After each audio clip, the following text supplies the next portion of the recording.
Ces temps-ci, on parle beaucoup d'électrification des transports et de batteries au lithium. Peut-être parce que lorsqu'on parle d'émissions de gaz à effet de serre au Québec, 45 de nos émissions viennent du secteur des transports. Puis on nous dit qu'en changeant nos véhicules pour des véhicules électriques, bien, on pourrait régler une bonne partie des problèmes d'émissions. Pour en parler, on s'en va en Abitibi parce que là-bas, il y a beaucoup de projets de mines de lithium.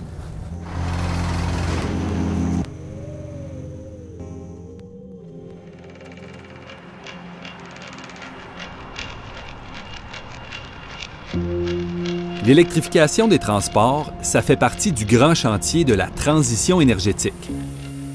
On se débarrasse des combustibles fossiles pour réduire drastiquement nos émissions de gaz à effet de serre. Il y a des métaux stratégiques, comme le lithium, qui peuvent servir à développer les batteries et permettre éventuellement une plus grande électrification de nos transports. Plus de richesse, moins de GES. Merci beaucoup.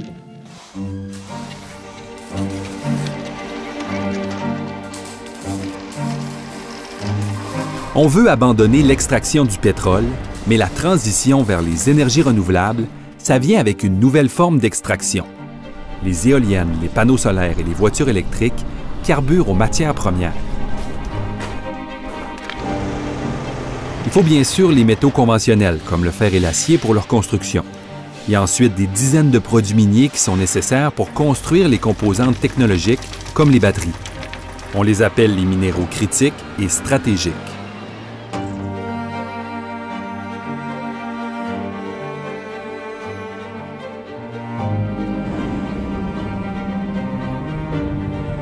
Les experts s'entendent pour dire qu'avec les besoins de la transition énergétique, la demande pour les minéraux et les métaux stratégiques sera multipliée par 5. Ça veut dire que d'une dépendance au pétrole, on passe à une dépendance aux minéraux et aux métaux. Le Québec fonce à fond de train dans la transition.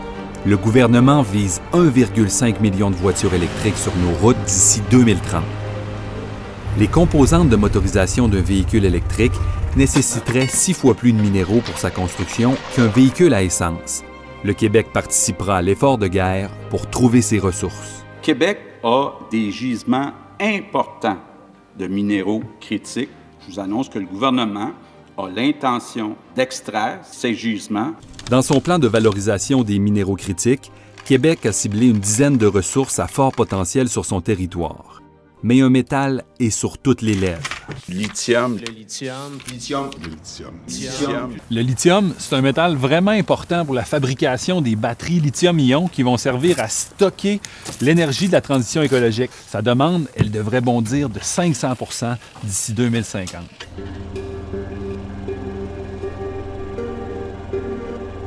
Les plus grandes réserves mondiales se trouvent dans le triangle du lithium, formé par le Chili, l'Argentine et la Bolivie. Là-bas, on produit du lithium par évaporation dans de grands déserts de sel, les salars. Mais ce n'est pas une production qui a bonne presse. Elle occupe beaucoup d'espace et consomme des quantités astronomiques d'eau dans un environnement désertique très fragile.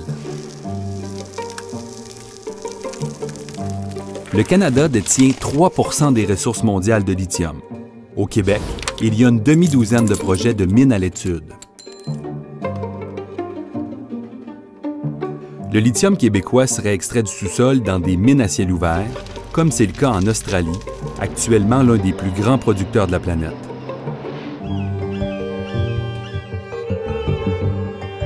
Ces mines à ciel ouvert ne sont pas sans conséquences.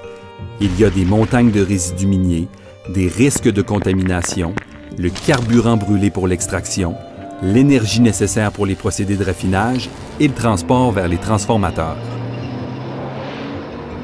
En termes d'émissions de gaz à effet de serre, pour 1 kg de lithium, les mines à ciel ouvert d'Australie produisent 2 à 3 fois plus de GES que les mines d'Amérique du Sud. Québec martèle que l'hydroélectricité va permettre de verdir l'industrie minière parce qu'on va éviter qu'on utilise par exemple des hydrocarbures pour produire de l'énergie. Je préfère, et de loin, que l'on puisse exploiter ce lithium-là au Québec dans des conditions environnementales qui soient avec des hauts standards. On est en train de lancer un grand chantier qui va faire partie de l'histoire du Québec. Un chantier qui va être bon pour la planète, mais un chantier qui va aussi changer la face de notre économie. Le gouvernement voit grand, très grand. On répète que le lithium va devenir un exemple de valeur ajoutée, de l'extraction jusqu'au recyclage. Mais dans le projet actuel, il y a plusieurs éléments manquants. La transformation du lithium brut en batterie est une chaîne de production complexe. Il y a l'extraction, le raffinage, la construction des composantes technologiques, celle des cellules de batterie, puis l'assemblage. Le Québec n'est pas encore impliqué dans toutes ces étapes et la compétition a des années d'avance. La Chine produit près de 80% des batteries de l'industrie automobile. Elle domine le monde de la transformation et l'Amérique du Nord dépend de la Chine pour ses batteries. Le Canada et les États-Unis ont signé un accord de collaboration pour limiter leur dépendance à l'Asie. Si la tendance se maintient, le lithium du Québec sera un produit destiné à l'exportation pour être transformé ailleurs jusqu'à ce que toutes les étapes de la chaîne de production soient réalisées ici, ce qui prendra encore des années. En attendant, la province développe sa filière avec quelques joueurs, notamment dans les domaines des véhicules commerciaux et celui du recyclage.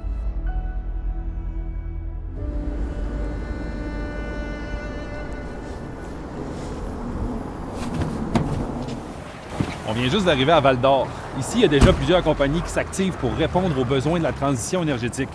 Vous allez voir dans le prochain épisode, la ruée vers le lithium, ça représente beaucoup de craintes et pas juste des opportunités. Soudainement, les mines sont vertes parce qu'on veut alimenter des voitures électriques, alors que ce n'est pas le cas. Ce n'est pas une solution verte. Il faut se figurer que ici, ça va être explosé, ça va être un trou, puis il va y avoir une montagne de déchets miniers. C'est ça le plan, là.